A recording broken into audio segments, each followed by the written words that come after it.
അരുണിനെ വട്ടം ചുറ്റിച്ച് ഞാൻ ശരിക്ക് പെർഫോം ചെയ്ത് വന്നതാ മായെ. എന്റെ കാലൊന്ന് സ്ലിപ്പായി ഞാൻ ദേ വെട്ടിയിട്ട വാഴ പോലെ തറയില്. അതൊരു വല്ലാത്ത വീഴ്ചയായിപ്പോയി. അതിന്റെ വേദന ഇതുവരെ മാറിയിട്ടില്ല. പിന്നെ എല്ലാവർക്കും ഉടനെ എന്നെ ഹോസ്പിറ്റലിൽ കൊണ്ടുപോകണം. ഞാൻ ഒരു വിധവ അതിന് സമ്മതിക്കാതെ പിടിച്ചു നിന്നെ. മായക്കറിയാലോ ഹോസ്പിറ്റലിൽ പോയാ കള്ളിയെല്ലാം പൊളിയൊന്ന്. എന്തായാലും അതിനിടവരാഞ്ഞത് ഭാഗ്യം. ഐശ്വര്യയുടെ അഭിനയേറ്റു. അരുണിനെ കുറെയൊക്കെ നിയന്ത്രിക്കാൻ പറ്റി. പക്ഷേ ഈ നാടകം ഇനിയും അധികകാലം കൊണ്ടുപോകാൻ പറ്റുമോ? അതില്ല, അത് റിസ്കാ. എന്നാ പിന്നെ ഈ ഗർഭാവനയും എത്രയും പെട്ടെന്ന് ഐശ്വര്യം അവസാനിപ്പിക്കേണ്ടി വരും. അതെങ്ങനെ? അതിനൊക്കെ വഴിയുണ്ട്. അതിനു മുമ്പ് ഐശ്വര്യ ആ ശ്യാമയുടെ വയറ്റിലുള്ള കുഞ്ഞിനെ നശിപ്പിച്ചിരിക്കണം. അയ്യോ മായേ, എനിക്കിനി ശ്യാമയുടെ കാര്യത്തിൽ ചെറുവിരൽ അനക്കാൻ കഴിയില്ല. പിടിക്കപ്പെടും, അത് ഉറപ്പാ. എന്നാൽ ആ ചുമതല മറ്റൊരാളെ ഏൽപ്പിക്കാം. അതറിയാ? ഐശ്വര്യക്ക് അത്രയും വിശ്വാസമുള്ള ഒരാളെ, ആ വീട്ടിൽ തന്നെ നിൽക്കാൻ പറ്റിയ ഒരാളെ. അതാരാ? ആ വീട്ടില് എല്ലാവരും ശ്യാമയുടെ ആൾക്കാരാ. ആനന്ദ നിലയത്തിൽ അങ്ങനെ ഒരാളില്ലെങ്കിൽ ഞാൻ പറഞ്ഞ ക്വാളിറ്റി ഉള്ള ഒരാളെ നമുക്ക് അവിടെ എത്തിക്കാം. അത് നല്ല ഐഡിയ. പക്ഷെ അങ്ങനെ ഒരാള്, അതും പുതിയ ഒരാൾ എന്തു പറഞ്ഞാ ആ വീട്ടിൽ താമസിക്കുന്നേ? ആ വീട്ടിൽ താമസിക്കാൻ അവകാശമുള്ള ഒരാളായാലോ? അതാരാ പറയുമായേ? അങ്ങനെ ഒരാൾ, ഐശ്വര്യക്ക് വേണ്ടി എന്തും ചെയ്യുന്ന ഒരാൾ. മറ്റാരാ? ഐശ്വര്യയുടെ അമ്മ സുരഭി മേനോൻ. അല്ലതാരാ? എനിക്കറിയാം, ഐശ്വര്യയുടെ 10 ഇരട്ടി മിടുക്കല്ലേ അമ്മയ്ക്ക്. അപ്പൊ ഐശ്വര്യയുടെ അമ്മ ഒറ്റയാള് വിചാരിച്ചാ മതി, ശ്യാമയുടെ കാര്യത്തിലും തീരുമാനമാകും. ആ കുടുംബത്തിലുള്ള സ്വസ്ഥതയും പോകും. മായ പറഞ്ഞത് ശരിക്കും നല്ലൊരു ഐഡിയ. സുരഭി മേനോൻ വന്ന് ശ്യാമയുടെ കുഞ്ഞിന്റെ കാര്യത്തിൽ ഒരു തീരുമാനമുണ്ടാക്കിയ പിന്നെ ഐശ്വര്യയുടെ അഭിനയം അവിടെ അവസാനിപ്പിക്കാം. അല്ല, പക്ഷെ എങ്ങനെയാ ഒറ്റയടിക്ക് ഗർഭമില്ലാന്ന് പറയാ? അതിനാണോ വഴിയില്ലാത്തെ? ഐശ്വര്യയുടെ അമ്മ കൂടി ഒപ്പമില്ലേ? പിന്നെ നിങ്ങളൊരു ലോങ് ഡ്രൈവ് അങ്ങ് നടത്ത്. പല തമിഴ്നാട്ടിലോ എവിടെയെങ്കിലും വെച്ച് ഒരു ആക്സിഡന്റ് ആയി, ഹോസ്പിറ്റലിലായി, അബോഷനായി പോയിന്ന് അങ്ങ് വരുത്തി തീർത്താ പോരെ? അങ്ങനെ സിമ്പിളായി അങ്ങ് അവസാനിക്കുമെന്നേ. ഐശ്വര്യ എത്രയും വേഗം അമ്മയോട് ലാൻഡ് ചെയ്യാൻ പറയേ. അത് ഞാൻ ഏറ്റു. അപ്പൊ ഇനി ആനന്ദ നിലയത്തെ തീ പാറുന്ന പോരാട്ടം നടക്കാൻ പോകുന്നേ.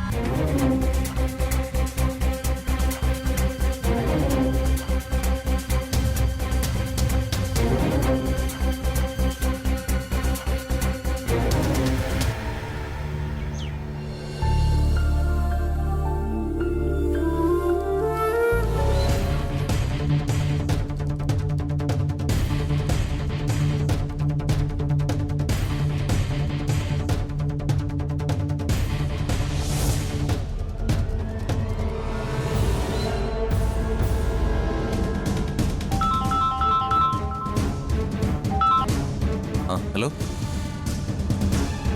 സാർ, ഞാൻ ഓഫീസിലാ. ഇല്ലില്ല, സമയമുണ്ട്, സംസാരിക്കാം. പുറത്ത് നിൽക്കുകയാണോ? വേണ്ട വേണ്ട, ഞാൻ അങ്ങോട്ട് വരാം.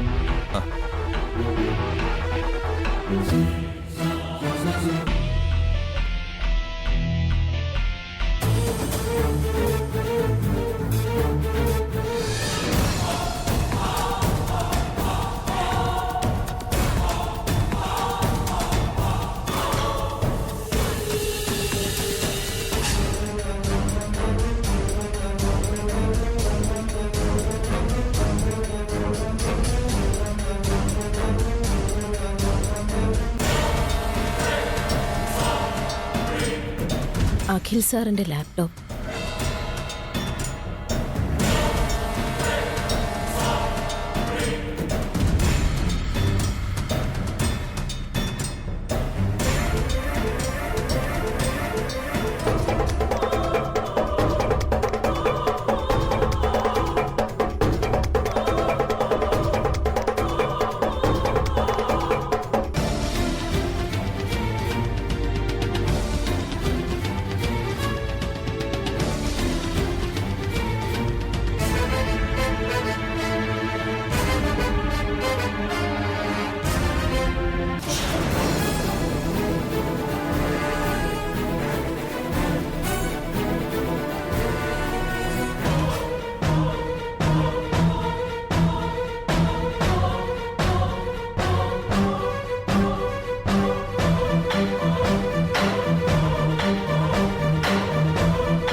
ഹാവു സംഗതി സക്സസ്.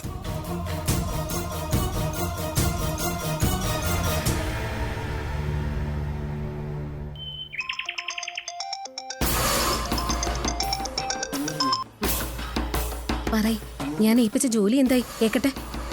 മാഡം പറയാനൊന്നുമില്ല, നമ്മുടെ ഓപ്പറേഷൻ സക്സസ്. ഇത്ര പെട്ടെന്നോ? മാഡം പിന്നെ എന്നെ കുറിച്ച് എന്താ വിചാരിച്ചേ? ഒരു ജോലി ഏറ്റാ ഞാനത് നീറ്റായി ചെയ്യും. ഗുഡ്, അങ്ങനെ തന്നെ വേണം പെൺകുട്ടികള്. മാഡം, നമ്മുടെ കമ്പനി അമേരിക്കൻ കമ്പനിയുമായി ഒരു 20 കോടി രൂപയുടെ ബിസിനസ് എഗ്രിമെന്റ് നടത്തിയിരുന്നു. MD ആദിത്യൻ സാറിന്റെ മികച്ച നേട്ടമായിട്ടാ എല്ലാരും അതിനെ പുകഴ്ത്തിയത്. ആ, വീട്ടിലും ആക്കി ഫോൺ വിളിച്ച് പറഞ്ഞിരുന്നു. ആദ്യേട്ടനെ അച്ഛനും അമ്മയും എല്ലാം വലിയ പുകഴ്ത്തലായിരുന്നു. അഖിൽ സാറും ഏട്ടനെ ഒരുപാട് അഭിനന്ദിച്ചു. എന്നാൽ ഞാൻ സൂത്രത്തിൽ അഖിൽ സാറിന്റെ ലാപ്ടോപ്പിൽ നിന്ന് തന്നെ 20 കോടിയുടെ ആ വലിയ എഗ്രിമെന്റ് ക്യാൻസൽ ചെയ്തു. അത് നന്നായല്ലോ. തീർച്ചയായിട്ടും ഉടനെ ഒരു പൊട്ടിത്തെറി ഉണ്ടാവും. ആദ്യേട്ടന്റെ കരാറ് ആക്കി ക്യാൻസൽ ചെയ്തു. അത് വലിയ പ്രശ്നവും. അങ്ങനെ അഖിയും ആദ്യേട്ടനും തമ്മിൽ തല്ലി പിരിയും. കൂടെ ശ്യാമയും. ഇതൊന്ന് കലക്കും. അപ്പോ ഓഫീസിലും കുടുംബത്തിലും വലിയൊരു ഭൂകമ്പം ഉടനെ ഉണ്ടാവും. അത് ഉറപ്പായി. ഞാൻ വിളിക്കാം അങ്ങോട്ട്.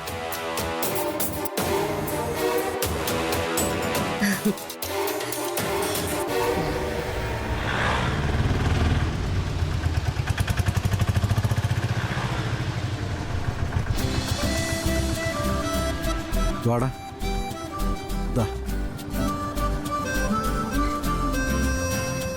വാ.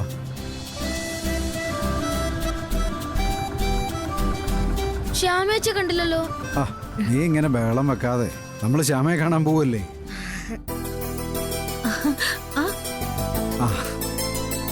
ശ്യാമേ വന്നേ, ഇത് ആരൊക്കെ വന്നിരിക്കുന്നേ നോക്കി. വാ, വരൂ. എല്ലാരും ഉണ്ടല്ലോ. പുറത്താരും കണ്ടില്ല. ശ്യാമ ഇപ്പൊ വരും, അകത്തേക്ക് വരും. ശരി മോളെ, വാ മോനെ. വാ. അല്ല അമൃതമോളെ, ആരും ഇവിടെ കാണുന്നില്ല. ആരും കാണുന്നില്ലല്ലോ. അച്ഛാ, ആ മോളെ, അച്ഛാ, മോളെ. അമ്മേ. അപ്പൂസേ, വാ. സുഖാണോടാ നിനക്ക്? ആ, എനിക്ക് സുഖോ. ശ്യാമേച്ചയ്ക്കോ? എനിക്ക് സുഖ. മോളെ, എന്നാ. അമൃതേട്ടി, ഇതേ അമ്മയുടെ സ്പെഷ്യൽ പലഹാരങ്ങളാ. എനിക്കിതൊക്കെ കഴിക്കാൻ കൊതിയാവുക. അതിനെന്താ, വന്നേ, ഞാൻ എടുത്തുതരാം.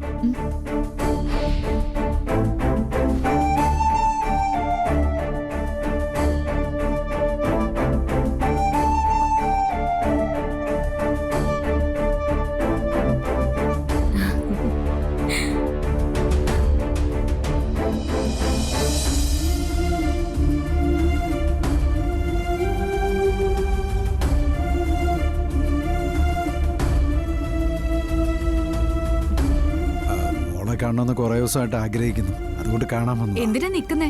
ഇരിക്കൂ. മോളെ ഒന്ന് കാണണമെന്നേ ഉണ്ടായിരുന്നുള്ളൂ. ഉടനെ തിരിച്ചു പോവുക. അത്ര പെട്ടെന്ന് പോവാനോ? അത് പറ്റില്ല.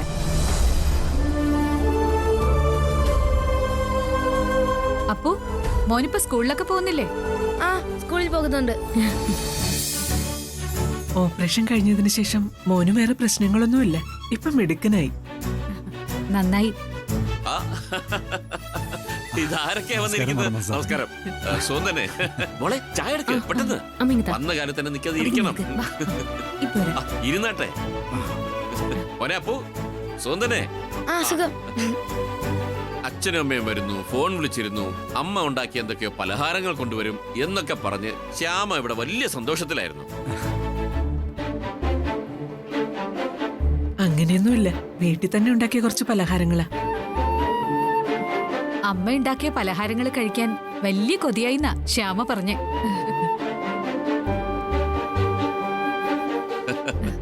അപ്പു, ഇരിയടാ. ഇല്ല, ഞാൻ ശ്യാമേച്ചയുടെ അടുത്തേക്ക് ചെല്ലട്ടെ. എന്നാ ശരി, ചെല്ല്. നിന്റെ ശ്യാമേച്ചിയുടെ അടുത്തേക്ക് ചെല്ല്.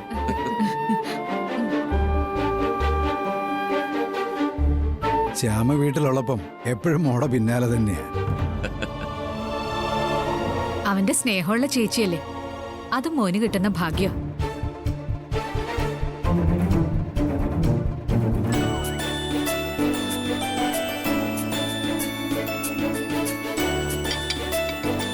ശ്യാമ പറഞ്ഞത് ശരിയാ.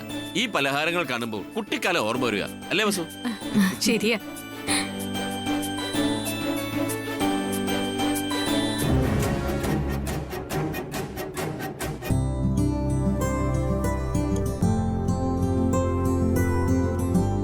ആദ്യം ശ്യാമ കഴിക്കണം. എടുത്തു കൊടുത്തോളൂ.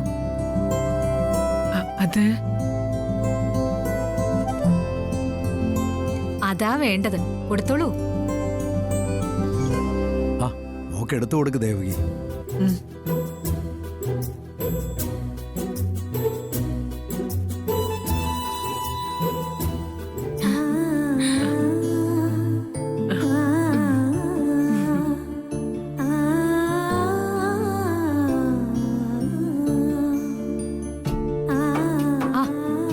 ഐശ്വര്യ എത്തിയല്ലോ.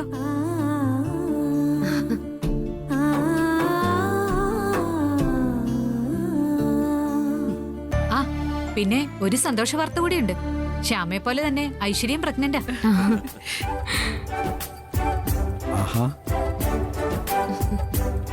ഈ വീട്ടിൽ ഒരേ സമയം 2 കുഞ്ഞുങ്ങളാ ഓടിച്ചാടി കളിക്കാൻ പോന്നെ. അപ്പം മോളും വരൂ, ഇത് കഴിക്കാം.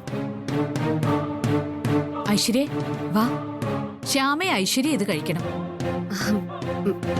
വെറുതെ എന്നെ നിർബന്ധിക്കല്ലേ അമ്മേ. ഇതൊന്നും എനിക്ക് ശരിയാവില്ല.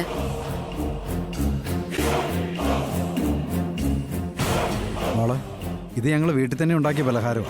ഇതിലൊരു മായവും ഇല്ല. നല്ല ശുദ്ധമായ വെളിച്ചെണ്ണ തന്നെ ഉണ്ടാക്കിയതാ. ധൈര്യമായിട്ട് കഴിക്കാം. പരിശുദ്ധമായ വെളിച്ചെണ്ണയില്ല.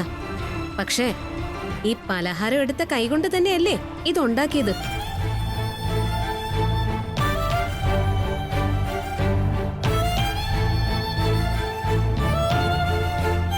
ഇത് കഴിച്ചാലേ അപ്പൊ വൊമിറ്റ് ചെയ്യും.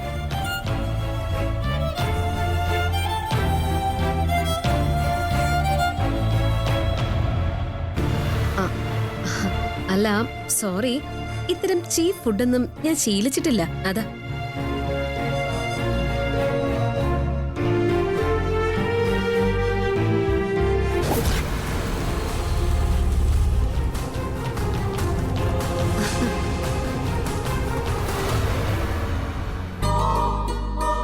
ദാ എന്റെ മമ്മി വന്നു. ആ കാറിന്റെ ശബ്ദം. മമ്മി വരുന്ന കാര്യം ഇതുവരെ നീ പറഞ്ഞില്ലല്ലോ. US പെട്ടെന്നുള്ള വരവാ. എന്നതേ ഇപ്പൊ ഫോൺ വിളിച്ച് വെച്ചേ ഉള്ളൂ. മമ്മി അങ്ങനെ പെട്ടെന്ന് എല്ലാവരെയും അങ്ങ് ഞെട്ടിച്ചു കളയും.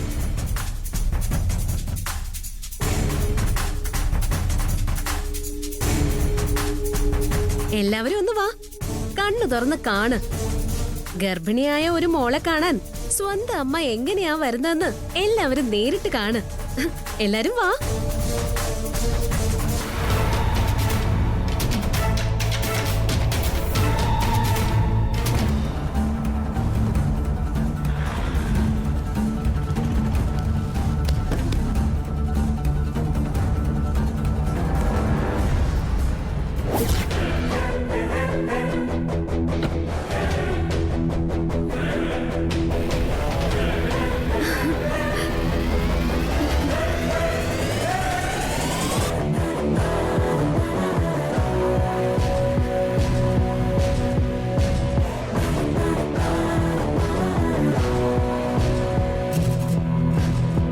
Mummy,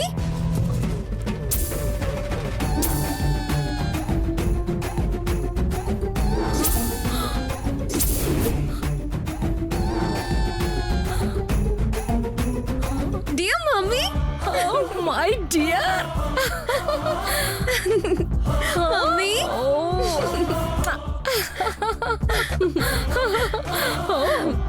sweetie, dear my mummy. Dear മോളു. എത്ര നാളായി കണ്ടിട്ട്.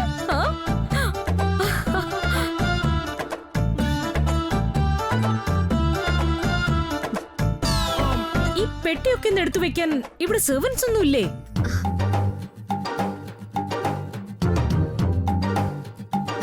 ദേ നിക്കുന്നത് ശ്യാമയുടെ അച്ഛനാ.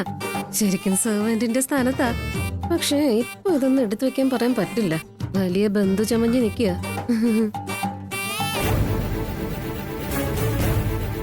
തൽക്കാലം നിക്കട്ടെ, അതൊക്കെ ഞാൻ ശരിയാക്കി തരാം. ശരി മമ്മി.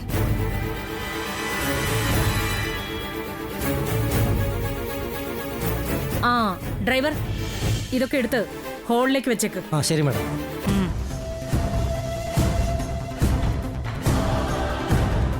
ഇതൊക്കെ ഒന്ന് എടുത്തു വെക്കാൻ ഈ വീട്ടില് സെർവൻസ് ഇല്ലാന്ന് പറഞ്ഞാൽ കഷ്ടം തന്നെ കേട്ടോ. ആ മമ്മി വാ.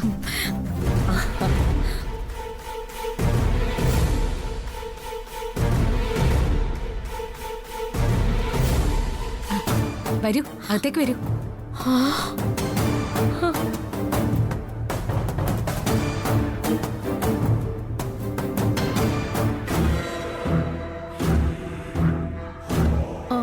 ഞാൻ മുൻപ് കാണുമ്പോ വസുന്ധര എടുത്തി കുറച്ചും കൂടി എനർജറ്റിക് ആയിരുന്നു.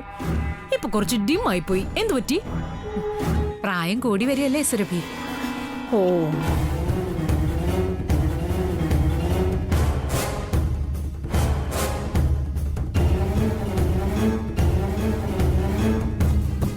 ആനന്ദേട്ടൻ ശരിക്കും വയസ്സായതുപോലെ ഫീൽ ചെയ്യാം.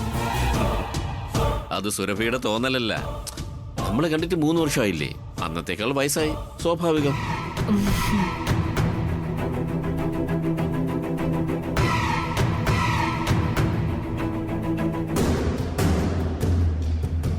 അല്ല, അമൃത ഇപ്പോഴും കിച്ചൺ വീട് ആ പ്രകൃതം മാറിയിട്ടില്ലല്ലേ? ഞാനിപ്പോഴും കിച്ചണിലായിരുന്നു. കാറിന്റെ ശബ്ദം കേട്ട് ഇങ്ങോട്ടേക്ക് വന്നതാ. ആ അതാ, അമൃതയുടെ ആ പഴയ ബ്യൂട്ടി എല്ലാം പോയി.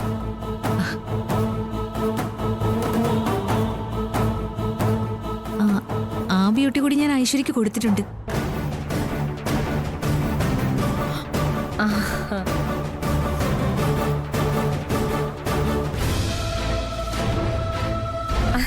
ശരിയാ, ഞാൻ മോളെ ശ്രദ്ധിച്ചു.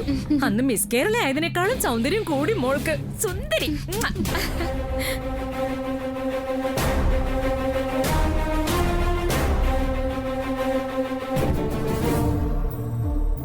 അല്ല, ഇത് ശ്യാമയല്ലേ? ആ അതെ, ശ്യാമയാ. ശോ, കോലം കെട്ടുപോയല്ലോ.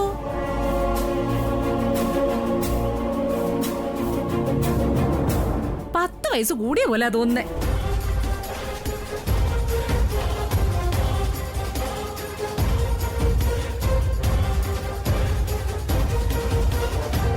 അല്ല, ഐശ്വര്യ അടുത്ത് വിളിക്കുന്നത് കേട്ടേ. മുമ്പ് ഞാൻ അമ്മയെന്നാ വിളിച്ചിരുന്നേ. ഇനിയിപ്പോ പേര് വിളിക്കാലോ അല്ലേ? ഓ തമാശ. ശ്യാമയുടെ ജോക്ക് നന്നായി അല്ലേ മോളോ? അല്ല, ഈ ചെക്കന് ഈ കാർന്നോര് ഈ തള്ളയൊക്കെ ആരാ? മനസ്സിലായില്ല.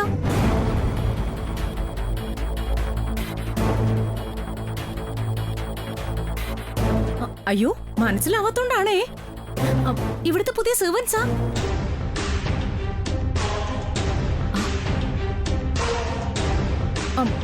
ഈ ചെക്കനെ ജോലിക്ക് നിർത്തേക്കാ.